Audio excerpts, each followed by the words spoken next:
கனமழை காரணமாக கொடைக்கானலில் உள்ள சுற்றுலா தலங்களுக்கு செல்ல வனத்துறை அனுமதி மறுக்கப்பட்டு உள்ளது.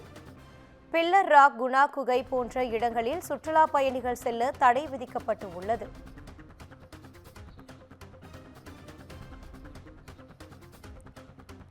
புயல் காரணமாக சுற்றுலா பயணிகளின் பாதுகாப்பு கருதி இந்த நடவடிக்கை என மாவட்ட வன அலுவலர் விளக்கம் அளித்திருக்கிறார்.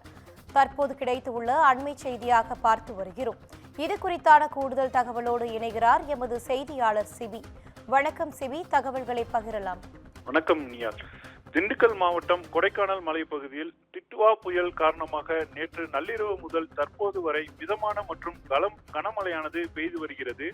இதனையடுத்து இன்று வார விடுமுறையின் காரணமாக சுற்றுலா பயணிகளின் வருகை சற்று அதிகரித்து உள்ள நிலையில் இந்த புயலின் காரணமாக சுற்றுலா பயணிகளின் நலன் கருதி தற்காலிகமாக வனத்துறை கட்டுப்பாட்டில் உள்ள சுற்றுலா தலங்களான பில்லராக், குணா குகை, மோயர் சதுக்கம், பைன்மர சோலை, பேரிஜம் ஏரி உள்ளிட்ட சுற்றுலா தலங்களுக்கு சுற்றுலா பயணிகள் தற்காலிகமாக செல்ல வனத்துறையினர் தடை விதித்துள்ளனர்.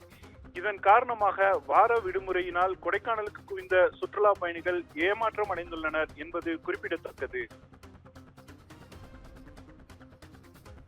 தகவல்களுக்கு நன்றி சிபி.